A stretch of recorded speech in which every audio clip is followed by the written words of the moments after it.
Good morning, सुप्रभात, जय हिंद। आज है 6 अप्रैल 2023 और आज के दैनिक समसामयिक से रिलेटेड जो महत्वपूर्ण क्वेश्चन हो सकते हैं मैं उसको इस वीडियो में कलेक्ट करके लेके आया हूं।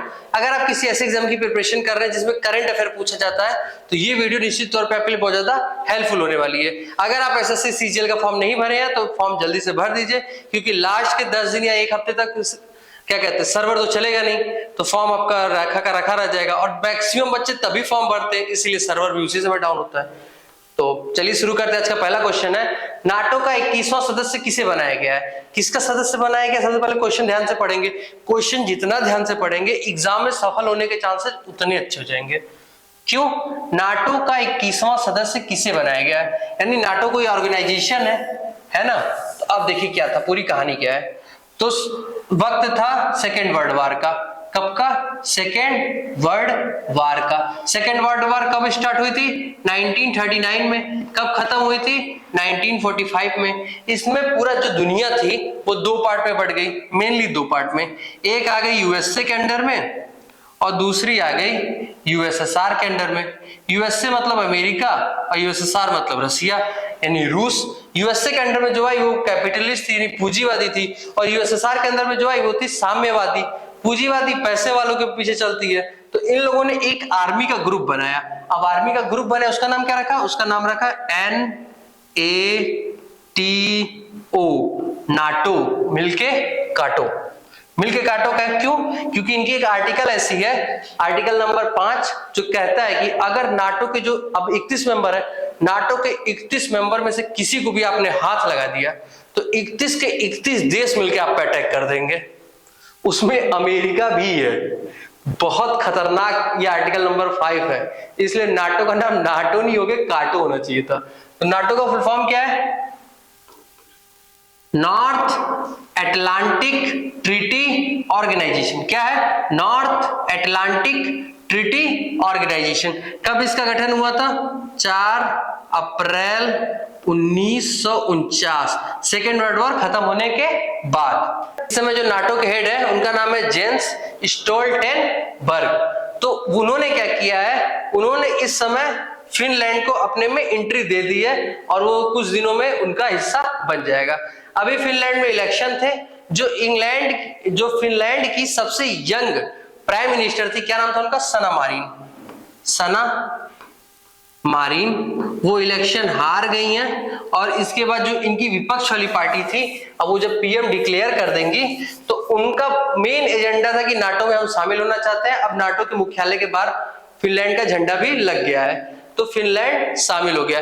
फिनलैंड क्या है? फिनलैंड जो है 1300 किलोमीटर की सीमा साझा करता है रूस के साथ।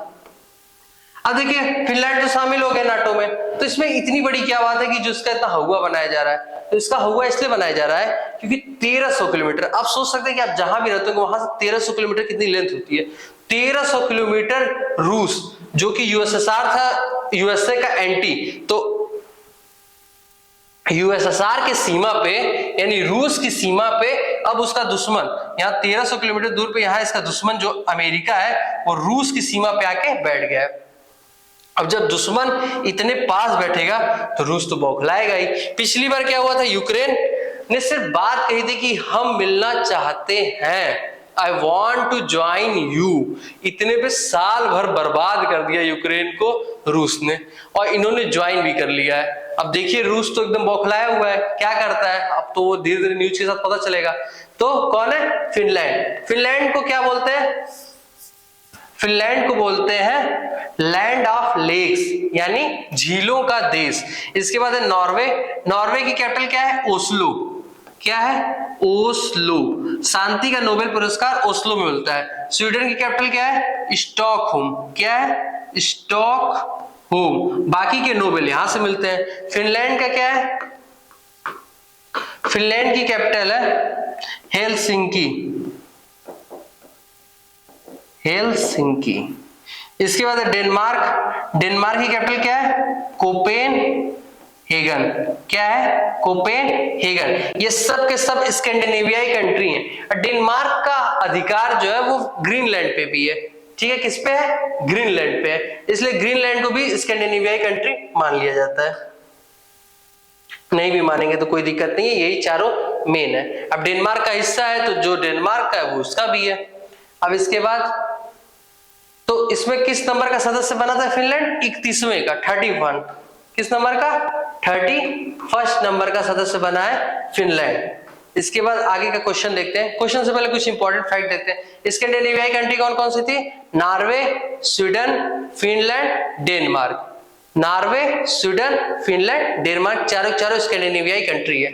और इसके साथ साथ ये बाल्टिक सागर क्षेत्र के भी पाए जाते हैं।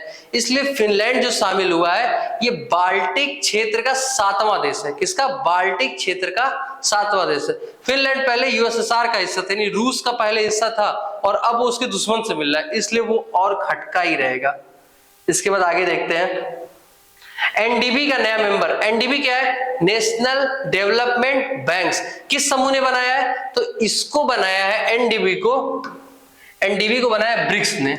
किसने बनाया है? ब्रिक्स ने, यानी ब्राजील, रसिया, इंडिया, चाइना, साउथ अफ्रीका, इन 5 देश ने मिलकर एनडीबी को बनाया। इसके बाद 2014 में उरुग्वे, बांग्लादेश और संयुक्त अरब अमीरात, यानी 3 देश और मिल गए, यानी 8 देश हो गए एनडीबी में। और अभी हाल ही में 9वां देश जुड़ा है जिसका नाम है मिस्र, जिसको इंग्लिश मीडियम वाले बोलते हैं इजिप्ट। क्या बोलते हैं? इजिप्ट। IMF इसका मतलब होता है इंटरनेशनल मॉनेटरी फंड। इसका भी स्थापना कब हुई थी? सेकेंड वर्ल्ड वॉर के बाद 1945 को। हेडक्वार्टर है अमेरिका के वॉशिंगटन डीसी में। ये लोन तब देते हैं जब आदमी बर्बाद होने वाला हो और लोन न चुका पाए, तो ऐसी कंडीशन में IMF लोन देती है अपनी शर्तों के साथ, जो कहूंगा वही खर्च करना। IMF का जो नया हेड मतलब नया सदस्य बना है, तो कितने सदस्य हैं इस समय? 190 मतलब लास्ट का क्या है? ये अंडा जैसा है ना, लास्ट वाली जो कंट्री ऐड हुई है या अंतिम सदस्य जो जुड़ा है, अभी लोग कंट्री नहीं बोलते, सदस्य देश बोलते हैं। तो जो नया सदस्य देश जुड़ा है उसका नाम है अंडोरा। क्या है? अंडोरा। इसके बाद वर्ल्ड बैंक की स्थापना 1945 में, वर्ल्ड वॉर के बाद। हेडक्वार्टर कहाँ है? Washington DC. और इस समय वर्ल्ड बैंक के हेड कौन बने? डेविड मालपास थे। डेविड मालपास को रिप्लेस करके कौन बनेंगे? अजय बंगा। डेविड मालपास साल भर बाद रिटायर होने वाले थे, लेकिन उन्होंने 1 साल पहले ही घोषणा कर दी कि नहीं, मैं रिटायर होना चाहता हूं। तो वर्ल्ड बैंक के हेड कौन बनेंगे? अजय बंगा। बाकी देशों में से किसी ने अपना प्रतिनिधि सेलेक्ट ही नहीं किया, तो अब अजय बंगा एकदम तय है। IMF की हेड कौन है? IMF की हेड है क्रिस्टलिना जॉर्जिवा। कौन है? Kristalina Georgieva. नेक्स्ट क्वेश्चन है हाल ही में हिंदू फोबिया। अब मतलब ये तो बहुत ही अजीब टाइप का वर्ड आ गया, हिंदू फोबिया। आपने हाइड्रोफोबिया से और सुना होगा, जिसको पानी से डर लगे वो हाइड्रोफोबिया है। यानी क्या हिंदुओं से भी किसी को डर लगता है? सॉरी, क्या हिंदुओं से भी किसी को डर लगता है? तो हाँ, दुनिया में ऐसे भी लोग हैं जिनको हिंदुओं से डर लगता है। और ये डर ऐसा नहीं जैसे हमें किसी चीज से डर लगता है। हमें मान लीजिए कि क्या होता है कि हमारे यहाँ भी इंडिया में भी जात, बिरादरी, धर्म से थोड़ा सा लोग परहेज करते हैं। तो अगर हम किसी को नहीं पसंद करते हैं या उसकी जाति के हिसाब से, धर्म के हिसाब से, किसी भी हिसाब से, या फिर उसके गंदगी करने के, जैसे साफ सफाई वाले लोग या अपना एक मेजॉरिटी होती है, हम किसी को नहीं पसंद करते, कोई भी कारण हो सकता है, या हमारे थॉट नहीं मैच करते हैं, तो हम उसको, ऐसा नहीं कि हम उसको देखना नहीं पसंद करेंगे, या फिर हो सकता है हम बातें नहीं करें, चलो ठीक है तुम जाओ हमारा पसंद। लेकिन दुनिया में ऐसे भी देश है जब वो एक दूसरे को पसंद नहीं करते हैं तो वहां पे जान से मार देने जैसी घटनाएं होती हैं। हमारे यहाँ अगर कोई बहुत ज्यादा गोरा इंसान है, बहुत ज्यादा काला इंसान है, तो उसमें ऐसी लड़ाई नहीं होगी कि एक दूसरे को जान से मार दे। बहुत होगा कि थोड़ा मजाक, हंसी मजाक हो जाएगा, थोड़ा टीजिंग हो जाएगी, बहुत होगा कि कोई कुछ बोलना छोड़ देगा, बातचीत करना छोड़ देगा अगर नहीं पसंद आता है तो। लेकिन अमेरिका जैसे देशों में क्या होता है कि वहां पे गला दबा के मार दिया जाएगा, मतलब काले लोग को पसंद ही नहीं करते हैं। काले लोग वहां पे बहुत बड़ी समस्या है। वो लोग जाति बिरादरी तो नहीं जानते, लेकिन ये गोरा काला, तो वो लोग हिंदुओं के प्रति बहुत ज्यादा नफरत फैला रहे हैं। और लगभग 400 से 800% तक इन सब मामलों में वृद्धि हुई है। हिंदुओं को हर जगह टॉर्चर किया जा रहा है, यहाँ तक कि वहां के जो प्रमुख अधिकारी हैं उनको भी टॉर्चर किया जा रहा है। तो जॉर्जिया के असेंबली में क्या हुआ, वहां पे एक कानून पास हुआ है हिंदू फोबिया का, यानी कोई भी अगर हिंदुओं के खिलाफ कुछ बुरा बर्ताव करता है या उनके ऊपर अटैक करता है तो उसको सजा मिलेगी, ऐसा कानून बनाया गया है। वहां के लोगों ने, अब वहां के असेंबली में क्या कहा गया वो बताता हूं। वहां के असेंबली में कहा गया है हिंदू जैसे सनातनी आप ध्यान सुनिएगा, हिंदू जैसे सनातनी जो सभी धर्मों के साथ परस्पर प्रेम का बर्ताव रखते हैं और सबके साथ सामंजस्य स्थापित करते हैं, नई नई कला और संस्कृति का संगम, उन लोगों के खिलाफ कैसे ये हो सकता है? ये क्राइम क्यों किया जा रहा है? उनसे किस बात का डर? अमेरिका में जो सबसे ज्यादा पढ़ा लिखा समुदाय है उसमें से एक हिस्सा भारतीयों का है। अमेरिका में जो सबसे अच्छे डॉक्टर है उसका एक हिस्सा भारतीयों का है। नासा में जो अच्छे साइंटिस्ट है उसका एक हिस्सा भारतीयों का है। जिस हिंदू धर्म को फोबिया बना रहे उन्हीं के देवता नटराज की मूर्ति नासा के गेट पे लगी हुई है। लेकिन ठीक है, तो कहां पे पास हुआ है? जॉर्जिया में। अमेरिका का ही एक जगह सिएटल में क्या है कि जातिगत भेदभाव को रोक लगाने के लिए कानून पास हुआ है। यानी ये लोग, मतलब हमें तो लगता था कि अमेरिका वाले बहुत आगे हैं, बट इसको देख के लगता नहीं। और ऐसा नहीं कि सिर्फ हिंदुओं के साथ, हिंदुओं के जो सपोर्ट करने वाले जैन, बौद्ध, जो भी धर्म हिंदू को सपोर्ट करते हैं उनके साथ भी वहां बहुत बुरा बर्ताव किया जा रहा है। और पता नहीं क्या है, जब से भारत में ये मोदी जी आए हैं और हिंदुओं की आवाज उठाना शुरू की है, तब से हिंदुओं के प्रति कुछ ज्यादा ही लोगों का बिहेवियर चेंज होने लगा है और ये बहुत बुरी चीज है। राइट टू हेल्थ यानी स्वास्थ्य का अधिकार किस राज्य में पास हुआ है? तो ये हुआ है राजस्थान में। इसमें आपको कोई भी अगर असुविधा होती है, कोई भी इमरजेंसी केस होती है तो फ्री में इलाज होगा। सभी सरकारी अस्पतालों में, सभी प्राइवेट अस्पताल जो कि सरकार द्वारा वित्त पोषित है या सरकार द्वारा जमीन प्राप्त है, या कोई निजी कॉलेज, निजी मेडिकल कॉलेज, उनके कोई हॉस्पिटल है तो वहां पे आपको फ्री में इलाज होगा। इसके साथ साथ यहाँ पे अगर आपको कोई इमरजेंसी होती है, अगर आपके पास पैसे नहीं है तो आप फ्री में जाके इलाज करा सकते हैं, बाकी पैसे गवर्नमेंट पे करेगी। लेकिन जो प्योर प्राइवेट कॉलेज है, जो प्योर प्राइवेट हॉस्पिटल्स है या प्योर प्राइवेट कॉलेज है, वहां पे ऐसी चीजें अवेलेबल नहीं है। यही राजस्थान के डॉक्टर अड़े हुए थे और मनवा भी लिए हैं। ठीक ही है, कोई बात नहीं। अधिवक्ता सुरक्षा अधिनियम किसने पास किया है? तो इसको भी पास किया राजस्थान सरकार ने। किसने? राजस्थान सरकार ने। राजस्थान के इस समय सीएम कौन है? इतने कानून पास करा तो उनका सीएम जानना जरूरी है। तो वहां के सीएम है अशोक गहलोत और वहां के गवर्नर कौन है? कलराज मिश्र। कौन है? कलराज मिश्र। मीडिया कर्मी सुरक्षा अधिनियम, इसको सबसे पहले पास किया था महाराष्ट्र ने। इसके बाद दूसरे नंबर पे पास करने वाला राज्य बना है छत्तीसगढ़। इसमें मीडिया कर्मियों की सुरक्षा, अगर कोई भी मीडिया कर्मी से रिलेटेड है, मीडिया कर्मी से रिलेटेड मतलब कि अगर आपने 6 महीने में 3 लेख पब्लिश कर दिए तो आप मीडिया कर्मी माने जाएंगे। लोकायुक्त विधेयक किसने पास किया? ये पास किया है महाराष्ट्र ने। इसका नेक्स्ट क्वेश्चन है, हाल ही में अमेरिका की स्पेस एजेंसी, क्या नाम है उसका? NASA, national aeronautic space agency. NASA के नव स्थापित मून टू मार्स, क्या मिशन है? मून टू मार्स प्रोग्राम का प्रमुख किसे बनाया गया है? मून टू मार्स मिशन का प्रमुख किसे बनाया गया? तो ये बनाया गया अमित छत्री को। ये करीब 10-12 साल से नासा के लिए काम कर रहे थे, वहां के रोबोटिक्स और सॉफ्टवेयर के इंजीनियर थे। अब उनको ढेर सारा एक्सपीरियंस भी हो रखा है, तो इनको मून टू मार्स मिशन का हेड बना दिया गया है। ये भारत के लिए एक तरीके से गर्व की बात है। इसके बाद दूसरा ऑप्शन है Jeremy Helson, Victor Glover, V Wiseman. ये विक्टर ग्लोवर कहाँ के हैं? कनाडा के हैं। जेरेमी हेल्सन अमेरिका के हैं। ली वाइसमैन कहाँ के? ये भी अमेरिका के हैं। इन तीनों लोगों के साथ क्रिस्टीना कोच, चौथे नंबर की कौन है? Christina Koch. यानी ये क्रिस्टीना कोच और ये कौन है? Victor Glover. देखिए ये विक्टर ग्लोवर है, ये जो ब्लैक है, यानी ये दोनों लोग, ये ब्लैक है और ये क्रिस्टीना कोच, ये हो गई। फिर ली वाइसमैन और जेरेमी हेल्सन, ली वाइसमैन और जेरेमी हेल्सन, इन चारों लोगों को अमेरिका ने क्या किया? नासा ने, एक मिनट, आर्टेमिस,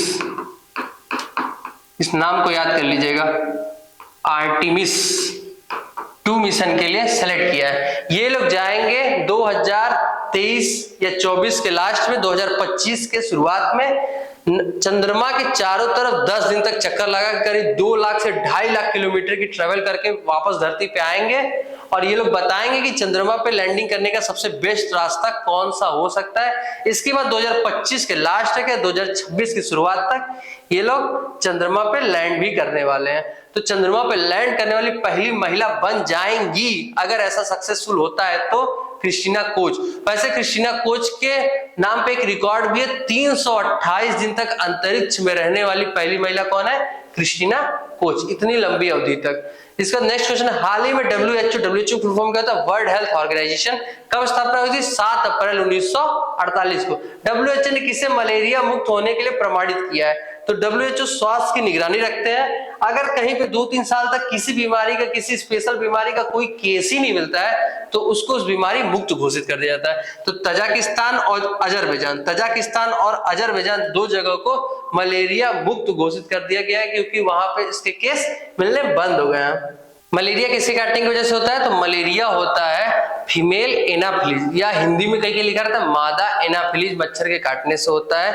ये उसके संवाहक का काम करती हैं। इसके साथ साथ ये किस प्रोटोजोआ की वजह से होता है, तो ये होता है प्लाज्मोडियम प्रोटोजोआ की वजह से। किसकी वजह से होता है, प्लाज्मोडियम प्रोटोजोआ की वजह से। अगर क्वेश्चन पूछ दे तो क्या ये वायरस की वजह से होता है, तो नहीं। क्या ये बैक्टीरिया की वजह से होता है, तो नहीं। तो किसकी वजह से होता है, प्रोटोजोआ। किसकी वजह से, प्लाज्मोडियम की वजह से।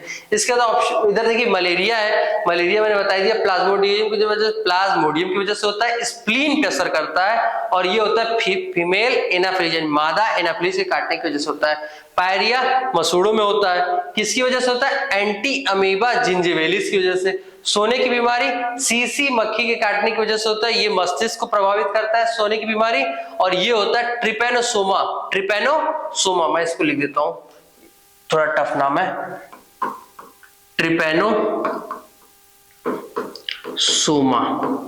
ट्रिपैनोसोमा की वजह से होता है। ट्रिपैनोसोमा क्या है, प्रोटोजोआ है। इसके बाद कालाजार किसकी वजह से होता है, लिस्मैनिया डोनावानी। किसकी वजह से होता है, लिस्मैनिया डोनावानी।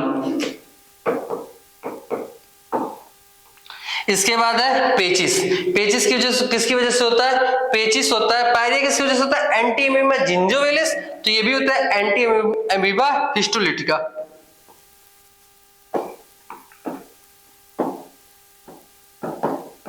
Anti amoeba histolytica. इसके बाद नेक्स्ट है, सूचनाओं की लीक होने की चिंता के कारण। क्या है मामला, इसको भी पूरे डिटेल में समझाता हूं। देखिए, सबसे पहले क्या होता है कि आपने इस समय नाम सुना होगा चैट जीपीटी। अब मैं कुछ बोलूंगा नहीं, सब ध्यान से देख के खुद ही समझिए। ये क्या लिखा है, CHAT चाट, GP गोलगप्पा टिक्की, चाट गोलगप्पा टिक्की। तो अब इसका फुल फॉर्म बताता हूं। ये है चैट, और जी से क्या है, जेनरेटिव। क्या है, जेनरेटिव। इसके बाद पी से क्या है, प्री ट्रेन्ड,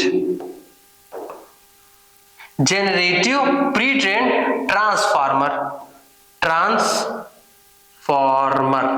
अब अभी तो फुल फॉर्म हो गया। ये है क्या, तो देखिए क्या होता है कि हम इंसानों से चैटिंग करते हैं। एक तो व्हाट्सएप पे चैटिंग करते हैं। अगर आप अपने भाई बहन के साथ जब घर में बैठते होंगे तो चैटिंग करते होंगे। चैटिंग का मतलब क्या होता है, बातचीत करना। बातचीत को इंग्लिश में बोलते हैं चैटिंग करना, तो बातचीत को मैं बोल देता हूँ चैटिंग करना। तो इसी तरह जब आप इंसानों की जगह किसी मशीन से बातचीत करने लगे, यानी रोबोट से बात करने लगे, तो बात करने को क्या बोलेंगे, चैटिंग करने वाला। बातूनी आदमी, आदमी बात करेगा बहुत ज्यादा तो क्या बोलेंगे, बातूनी आदमी है। अगर आदमी को इंग्लिश बोलेंगे बहुत ज्यादा, बातूनी आदमी तो बोलेंगे चैटर आदमी है। क्या बोलेंगे, चैटर आदमी है। अगर आदमी की जगह रोबोट होगा तो क्या बोलेंगे, रोबोट को शॉर्ट फॉर्म में क्या बोलते हैं, बॉट।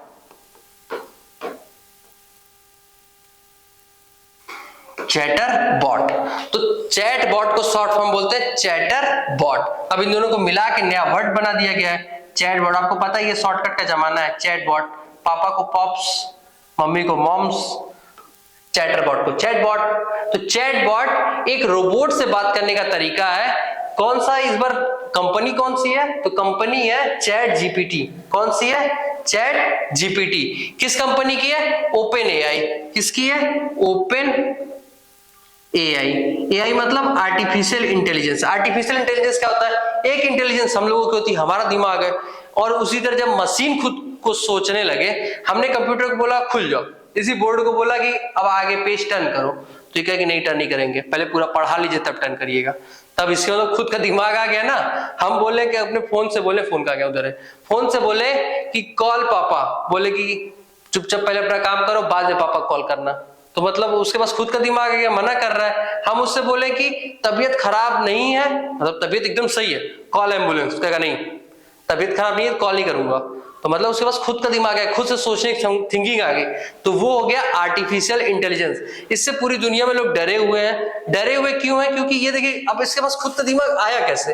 खुद का दिमाग इसलिए है कि जैसे कि आपने गूगल पे कुछ सर्च किया, ये सारी जानकारियों को कलेक्ट करता जाएगा, कलेक्ट करता जाएगा, कलेक्ट करते करते करते करते इसको आपके पैटर्न समझ में आ जाएंगे, आप किस टाइप के इंसान है, क्या सोचते हैं, उसी हिसाब से आपके आंसर देगा।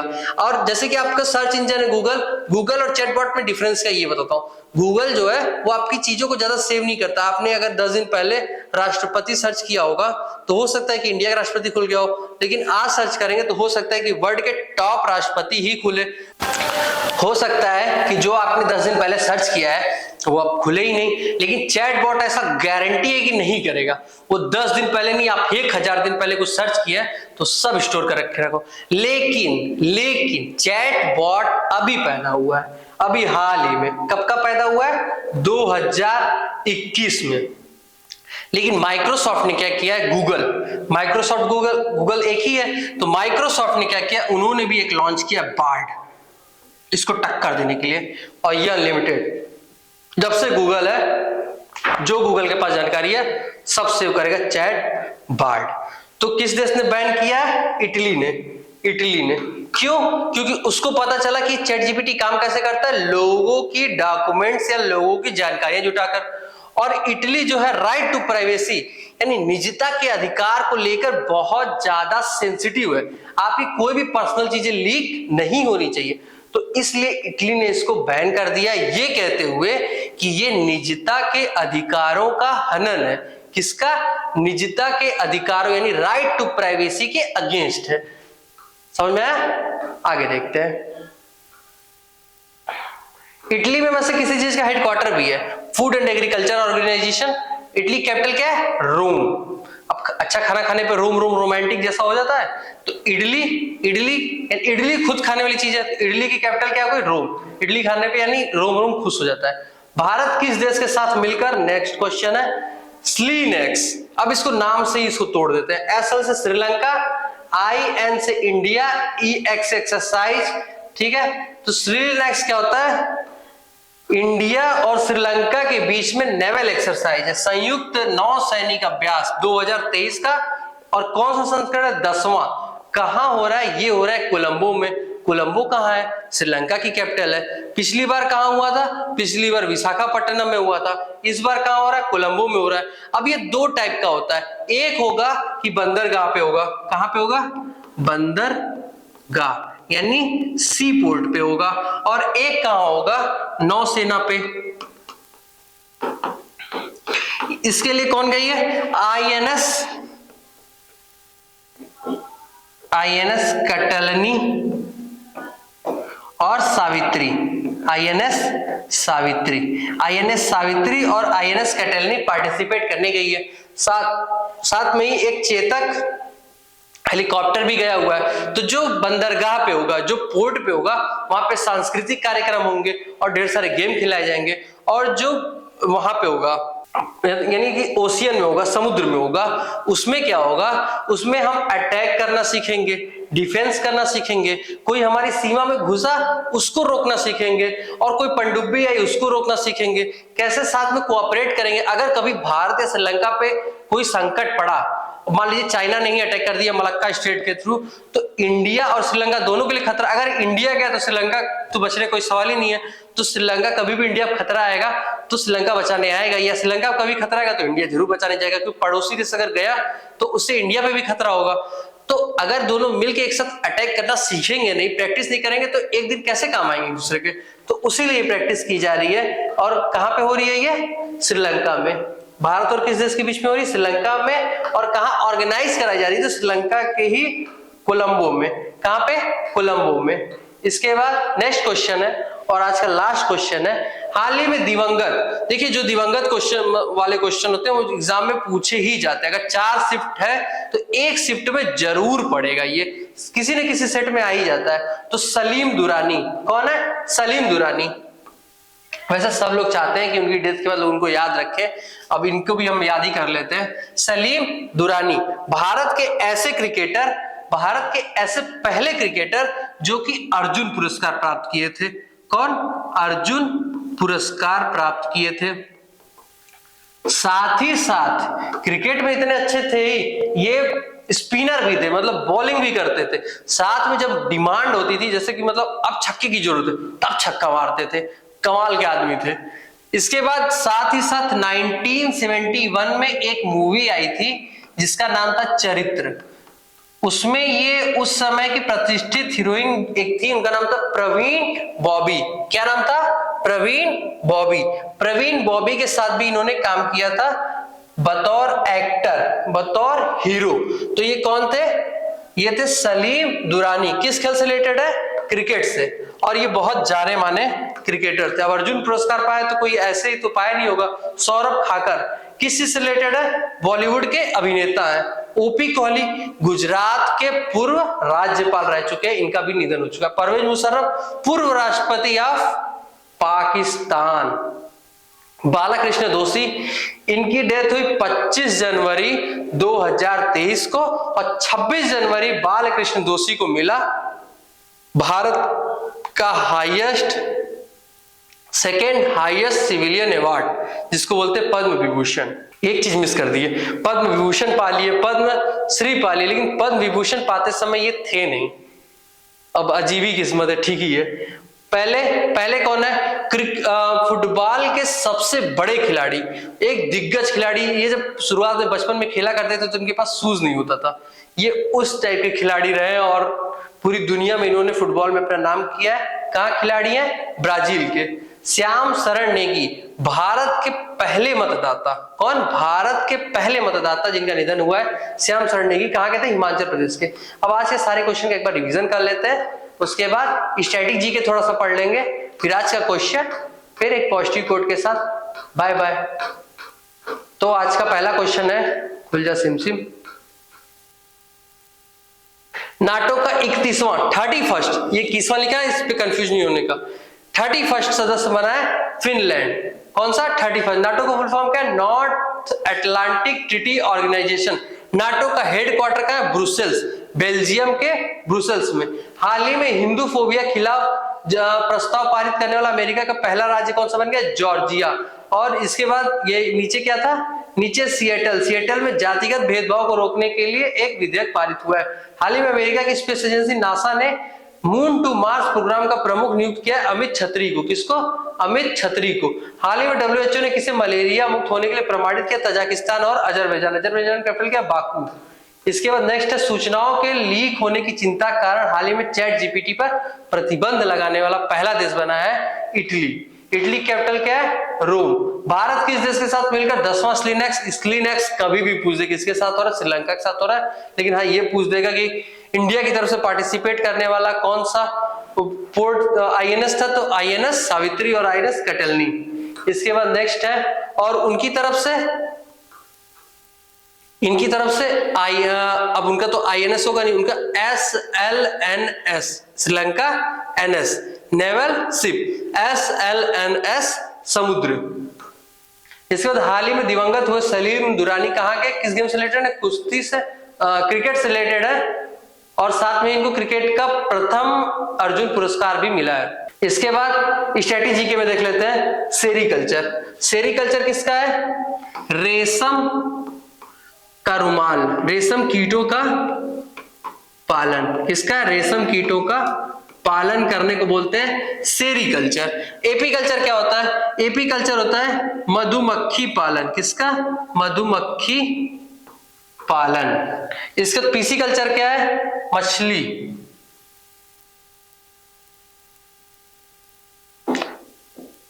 मछली पालन। इसका फ्लोरिकल्चर क्या है? ये क्या है? फ्लोरी मतलब फ्लावर, नाम से ही पता चल रहा है, यानी फ्लोर का पालन। अब फूलों का पालन तो होगा नहीं, तो पालन की जगह यहाँ पे शब्द क्या यूज होगा? उत्पादन, यानी फूलों का उत्पादन। अब फूलों का पालन कैसे होगा? इसका विटीकल्चर क्या है? विटीकल्चर, ये है अंगूर का उत्पादन। वर्मी कल्चर, यानी वर्मी कल्चर क्या होता है? केचुआ, केचुए का उत्पादन को बोलेंगे वर्मी कल्चर। मैं लिख देता हूं केचुए का उत्पादन। विटीकल्चर क्या है? अंगूर, अंगूर का उत्पादन। पोमोकल्चर क्या है? फलों का उत्पादन। किसका? फलों का उत्पादन। ओलेरी कल्चर क्या है? ओलेरी कल्चर क्या है? सब्जियों का। किसका? सब्जियों का उत्पादन को बोलते हैं ओलेरी कल्चर। इसके बाद नेक्स्ट देखते हैं हॉर्टिकल्चर। हॉर्टिकल्चर को क्या बोलते हैं? बागवानी। क्या बोलते हैं? बागवानी। इसका एरोपोटिक्स क्या होता है? हवा में। एयरपोर्ट क्या होता है? हवाई अड्डा। एरोपोटिक्स क्या है? हवा में पौधों को उगाना। इसके बाद हाइड्रोपोनिक्स क्या है? बिना मिट्टी के, हाइड्रो मतलब होता है पानी, पानी में पौधों को उगाना बिना मिट्टी के। अब मिट्टी भी और पानी लगा देंगे तो वो तो पानी के अंदर वाले होते ही हैं। हाइड्रोपोनिक्स क्या? सिर्फ वाटर में बिना मिट्टी के पौधों को उगाना को बोलते हैं हाइड्रोपोनिक्स। आज का सवाल है नाटो का फुल फॉर्म क्या है? इसको कमेंट बॉक्स में आप बताइएगा नाटो का फुल फॉर्म क्या है और कब स्थापना हुई थी।